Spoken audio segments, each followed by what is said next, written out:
찬송가 312장으로 찬송하겠습니다. 312장 찬송입니다.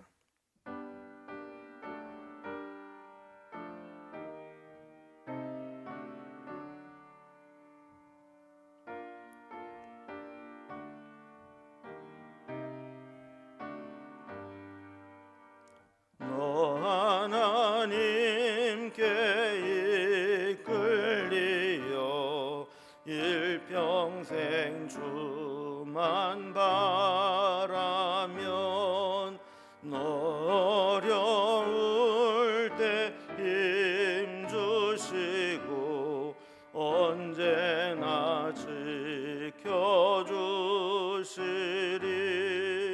그 크신 사랑 믿는 자 그 반석 위에 서리라. 너 설레는 맘 가다듬고 희망 중 기다리면서 그 은혜로신 주의 뜻과 사랑에 만족하여라. 우리를 불러주신 주 마음에 소원하신다. 주 찬양하고 기도하며 내 본분 힘써 다하라. 주 약속하신 모든 은혜 내게서 이루어지리라. 참되고 의지하는 자 주께서 기억하시리. 아멘. 아멘. 오늘 함께 나눌 하나님 말씀은 신약성경 마가복음 1장 12절에서 20절까지 말씀입니다. 마가복음 1장 12절에서 20절까지 53면입니다. 말씀을 제가 봉독하겠습니다. 성령이 곧 예수를 광야로 몰아내신지라. 광야에서 40일을 계시면서 사탄에게 시험을 받으시며 들짐승과 함께 계시니 천사들이 수종들더라. 요한이 잡힌 후 예수께서 갈릴리에 오셔서 하나님의 복음을 전파하여 이르시되 때가 찼고 하나님의 나라가 가까이 왔으니 회개하고 복음을 믿으라 하시더라. 갈릴리 해변으로 지나가시다가 시몬과 그 형제 안드레가 바다에 금을 던지는 것을 보시니 그들은 어부라. 예수께서 이르시되 나를 따라오라. 내가 너희로 사람을 낚는 어부가 되게 하리라 하시니 곧 그물을 버려두고 따르니라.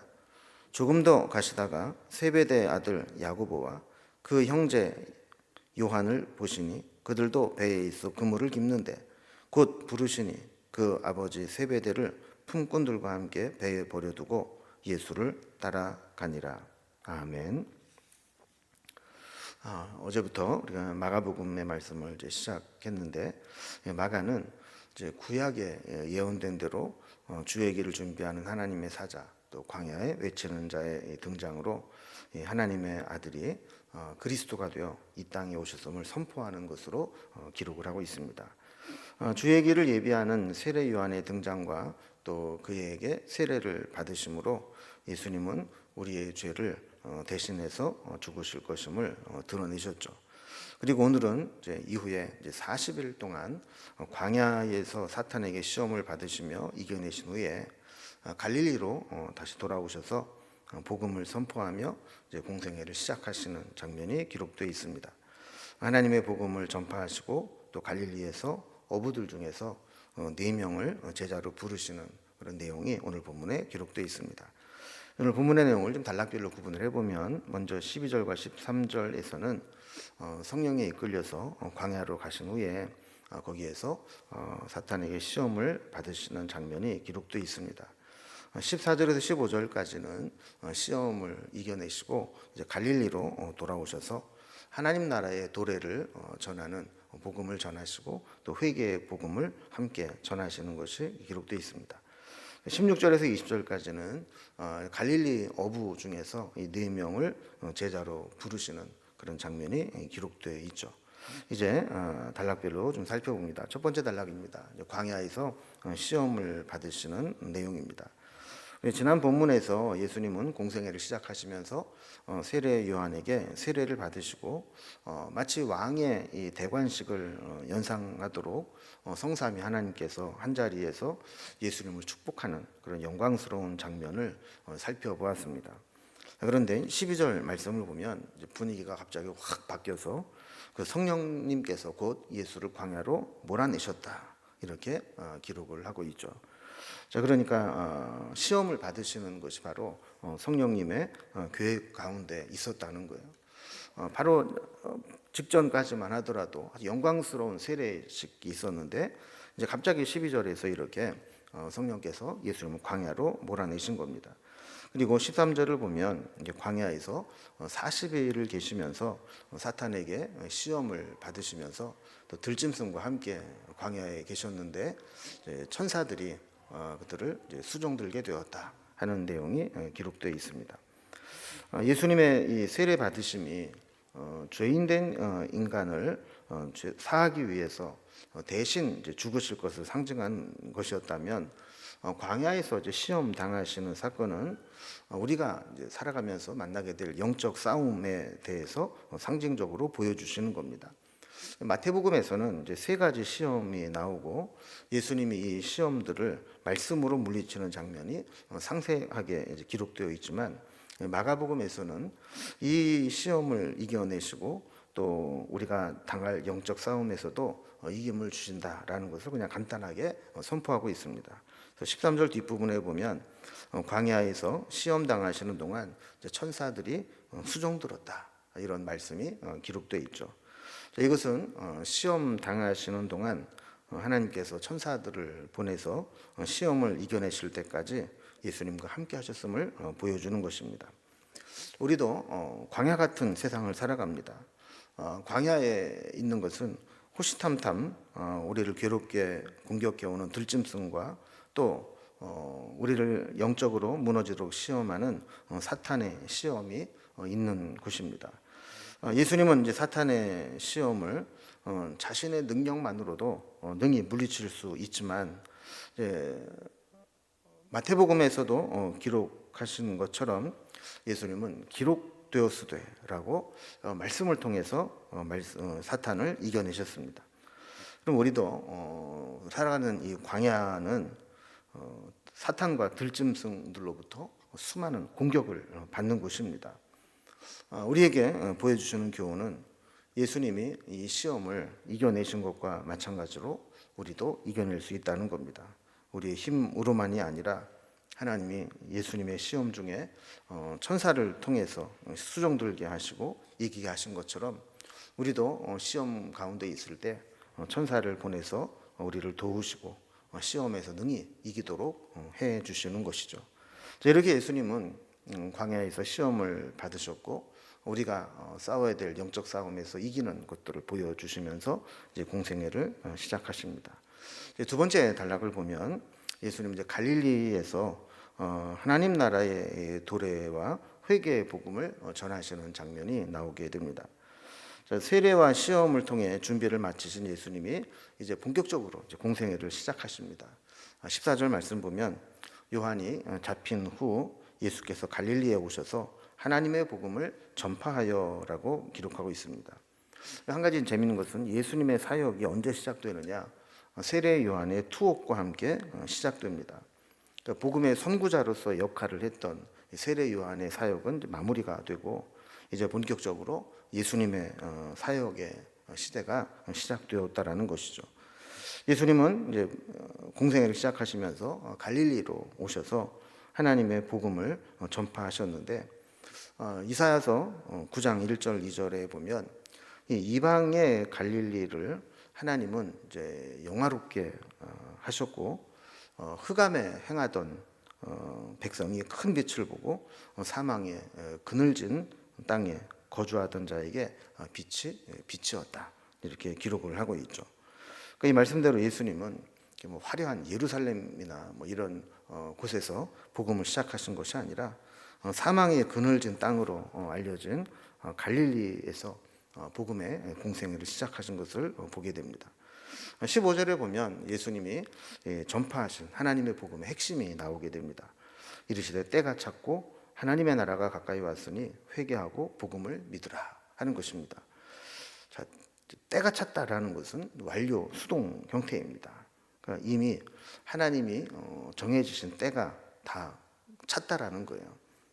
누구도 막을 수 없고 거절할 수 없는 운명적이고 결정적인 그 때가 이미 이루어졌다라는 겁니다. 자, 그런데 그 다음에 보면 하나님의 때가 그리고 하나님의 나라가 가까이 왔다 이렇게 말씀하고 있습니다.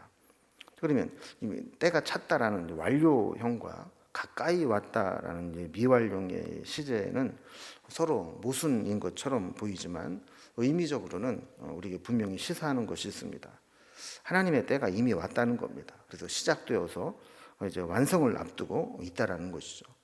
그러니까 우리가 미래에 대한 어떤 이야기를 할 때 막연히 언제쯤 이런 일이 있을 거야라고 말하는 것이 아니라 이미 가시화되어서 시작은 되었고 완성을 눈앞에 두고 있다 이런 의미로 사용된 것입니다. 하나님의 나라의 임박성과 또 종말론적 선포를 말하는 거죠. 예수님은 오시면서 복음을 전할 때 이미 때가 다 찼고 하나님 나라가 우리 가시권 안에 들어올 정도로 가까이 왔다는 거예요. 자, 그렇다면 이들에게 필요한 것이 무엇인가? 그것은 회개와 믿음이라는 겁니다. 그래서 15절 말씀 다시 보면 회개하고 복음을 믿으라 그러셨습니다. 그러니까 이미 하나님 나라가 현존하는 미래로서 실현되고 있다면 거기에 걸맞는 삶의 양식의 전환이 요구된다라는 겁니다. 상황이 그렇게 편안하게 나태하게 있을 때가 아니라는 거죠. 상황이 바뀌었고 그만큼 임박해져 있고 이미 가시화되어 있다면 그걸 준비하는 거기에 맞는 삶으로서의 변화가 요구된다라는 것이죠. 그게 뭐냐면 우리에게 참된 회개가 일어나고 믿음의 역사가 나타나야 된다는 겁니다. 우리가 하나님 나라에 들어가기 위해서 반드시 필요한 것이 바로 심판을 통과해야 됩니다. 이 심판을 통과하기 위해서 꼭 필요한 것이 회개와 믿음이라는 것이죠. 우리의 죄를 끊고 하나님의 주권을 인정하며 하나님 백성으로 살아가는 삶의 전환이 요구된다라는 겁니다. 우리도 이런 이 복음을 생각할 때 정말 주님 앞에 설 때 필요한 이 회개와 믿음으로 하나님의 나라를 대비하며 살아가고 있는지 돌아볼 필요가 있습니다. 세 번째 이제 단락을 보면 이제 갈릴리로 돌아오셔서 이렇게 하나님의 나라의 도래와 회개를 선포하신 후에는 이제 갈릴리 어부 중에서 이 4명을 제자로 부르시는 이제 장면이 나오게 됩니다. 예수님은 혼자 하나님 나라를 선포하신 것이 아니고 이 하나님의 나라를 제자들과 함께 실현시키기를 원하셨습니다. 그래서 함께 동역할 제자들을 부르시는 사건으로 이 하나님의 나라가 이제 시작되고 있는데 16절 말씀을 보면 갈릴리 해변을 지나가시다가 시몬과 그 형제 안드레가 바다에 그물을 던지고 있는 것을 보시고 그들을 부르셨다 그랬습니다. 갈릴리 해변을 이렇게 지나가셨다라고 하는 것은 그냥 목적 없이 산책하듯이 막 이렇게 우연히 지나가다가 제자들을 만난 게 아니라는 거예요. 예수님은 분명한 목적을 가지고 갈릴리 해변을 다니시다가 제자로 부름받을 만한 자를 찾으신 것이죠. 예수님이 제자로 부르신 자들은 갈릴리 바다에서 그물을 던지고 있었다 그래요. 어부로서 그 생업에 충실히 일하고 있는 자들이라는 거죠. 제자됨의 첫 번째 조건은 이렇게 하나님이 우리에게 허락하신 일상 속에서 최선을 다하는 것입니다. 17절 말씀을 보면 예수님은 시몬 베드로와 그 형제 안드레에게 나를 따라오라. 내가 너로 사람 낚는 어부가 되게 하리라. 이렇게 말씀하셨어요. 16절 마지막 부분에 그들은 어부라 그랬는데 어부는 당연히 물고기를 잡는 사람이죠. 그런데 이제 너희가 나를 따라오면 물고기 낚는 어부가 아니라 사람을 낚는 어부가 되게 하겠다라고 말씀하는 겁니다. 그리고 이게 우리에게 보여주는 의미가 바로 그런 거죠. 우리가 이제 주님의 제자가 된다라고 하는 것은 우리의 삶의 목적이 달라진다는 것을 의미하는 겁니다.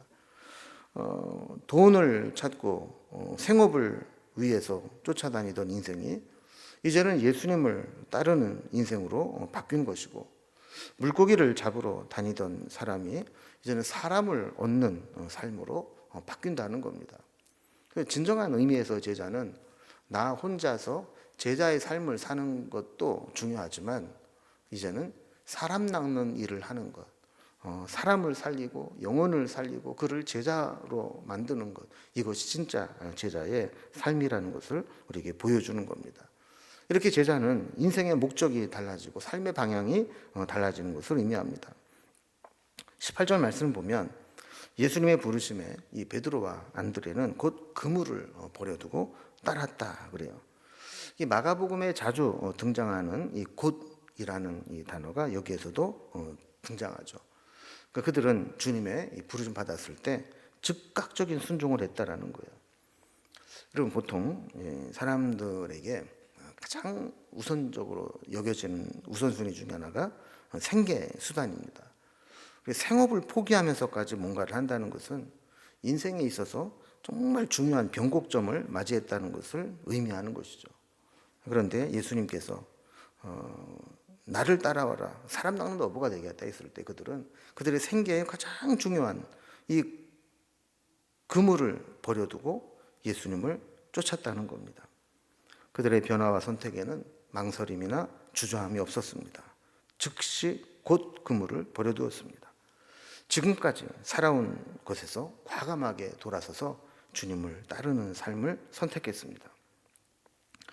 두 명을 더 선택합니다. 19절에 보면 조금 더 가시다가 세베대의 아들 야고보와 그 형제 요한을 보시니 그들도 배에서 그물을 깁고 있었다 그럽니다. 배에서 그물을 깁었다는 것은 이제 1차 그물질을 하는 이제 작업을 마치고 다음 그물질을 위해서 이제 그물을 손질하고 정리하고 있는 중이었다라는 거예요. 그들 역시 제자로 부르시는데 20절에 보면 그들 역시 그물을 버려두고 예수를 쫓았다 이렇게 기록을 하고 있습니다.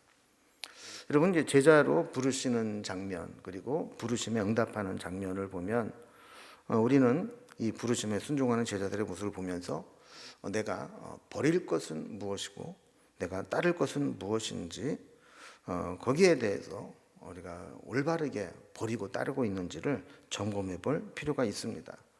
우리가 이 세상에 어떤 보이는 것을 따라 다니다 보면 버려야 할 것을 여전히 붙잡고 살아가게 되고 또 따라야 될 주님에 대한 목표가 흐려지기 쉽기 때문에 그런 것이죠. 주님께서 오늘도 우리를 제자로 부르실 때 우리는 무엇을 따라가고 있는지, 정말 주님을 따르는데 버려야 될 것들은 온전히 버리고 있는지 아니면 다시 움켜쥐고 있는지 돌아보면서 주님의 제자로서의 삶을 이어나갈 수 있기를 주님의 이름으로 기원합니다. 기도하겠습니다. 하나님 아버지, 우리 주님께서 시험을 이기시고 공생애를 시작하시면서 하나님 나라를 전하고 또 회개의 복음을 전하는 것을 살펴보았습니다. 우리도 살아가는 이 광야 같은 세상, 영적인 전쟁터와 같습니다. 우리의 힘으로는 이겨낼 수 없지만 천사가 시험 중인 예수님을 수종들며 도왔던 것처럼 우리도 시험 중에 있을 때 우리를 도와주시고 믿음으로 이겨낼 수 있도록 인도해 주시옵소서. 복음을 위해 필요한 회개와 믿음의 항목을 우리가 잘 지켜 행할 수 있도록 도와주시고 또 주님께서 제자들을 부르실 때 그들은 과감히 버릴 것은 버리고 따를 것은 분명히 붙잡았던 것처럼 우리도 그렇게 따라갈 수 있도록 인도해 주옵소서. 행여라도 버려야 할 것들을 여전히 붙잡고 따라야 될 주님에 대한 목표가 흐려지지 않은지 돌아보며 버릴 것 버리고 붙잡을 것 붙잡고 믿음으로 살아가는 우리의 삶이 될 수 있도록 인도해 주시옵소서. 이제 복음서의 말씀을 살펴보면서 우리도 복음서에 나타난 주님의 교훈을 따라 살아가는 삶이 될 수 있도록 인도해 주옵소서. 주님께 우리의 모든 삶을 부탁드리며 예수님의 이름으로 기도드리옵나이다. 아멘. 각자의 기도 제목들로 자유롭게 기도하시겠습니다.